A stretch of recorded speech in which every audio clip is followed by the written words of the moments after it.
You have to go inside.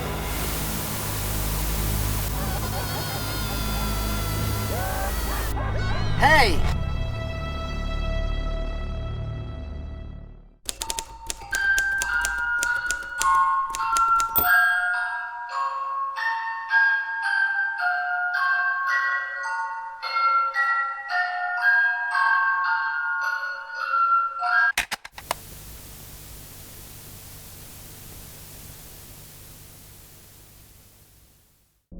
Welcome back to the Creepypasta Files. First of all, I'd like to apologize. I am a bit sick right now, so my voice might not be 100%. Anyway, today we're going to be covering Candle Cove, thanks to the suggestion by digital.error. This is a pretty well-known one, and even had a stint as an adapted season for a sci-fi television show, Channel Zero. If anyone wants me to go over that, I will, but right now we're going to put aside all of that and just take the creepypasta at face value.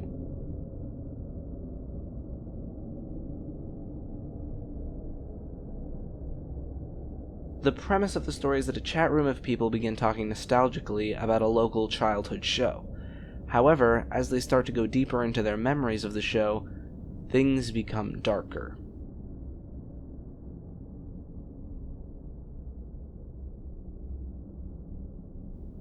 The original poster asked if anyone remembers a local TV show called Candle Cove that they used to watch as a kid.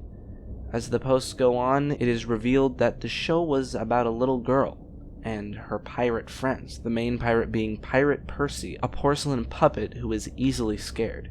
The ship they were on was called the Laughingstock and could talk, and would make Percy go into places he was scared of by telling him, "You have to go inside." The villains were the Skin Taker, a skeleton pirate marionette, and his sidekick, Horace Horrible. As the posts go on, they start to remember just how unsettling everything was.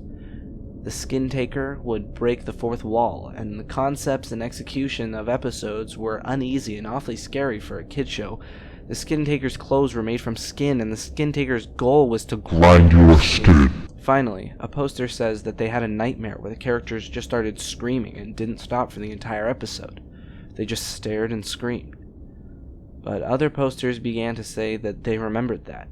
It wasn't a nightmare, it was a real episode.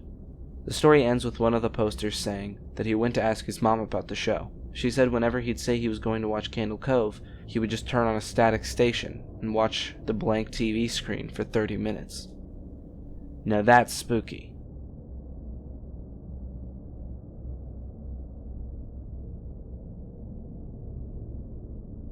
Okay, so what can we get from this? It's relatively short, and the creator himself has stated that he doesn't really like the very safe and obvious, "it was the ghost of the victims of the real Skin Taker, a serial killer," or anything like that, so I don't want to take that route. Instead, I want to posit a slightly more metaphorical origin. The show is about pirates, right? Pirates are looters and fighters on the sea, in the traditional sense. But in the more modern sense of the word, piracy is stealing or selling something illegally. Whoever or whatever is broadcasting the show is basically stealing the airtime.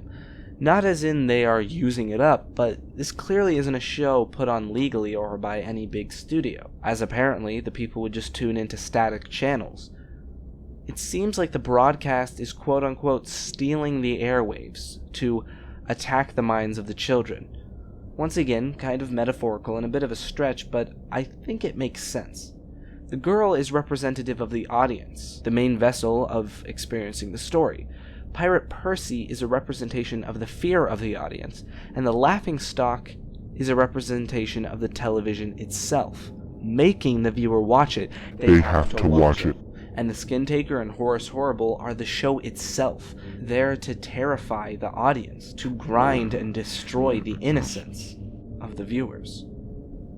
Okay, so let's just say this is true. How come the parents only saw static? Well, there is kind of an explanation. There are certain audio frequencies that people over a certain age begin to be unable to hear, so only people younger than that age, whether it be 50 or 40 or 80, can hear. Now, that's sound waves, but In this fictional universe, could the same be applied to complex sounds, like music and voices of the show? Even further, could it be applied to light waves, as in what the characters are seeing? That's my theory. There is some entity, whether it be alien or human or paranormal in nature, broadcasting a television show invisible to adults with the intent to scare children, effectively pirating the airwaves and plundering their mental state.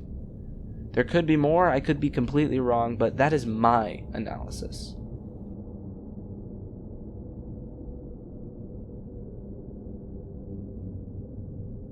So, what did you think of my analysis? I know this was a shorter one, but I definitely wanted to cover this. Tell me in the comments what story you want me to cover next, or just tell me what's on your mind. The best comment will be pinned. See you next time. That's got to be the best pirate I've ever seen. So it would seem.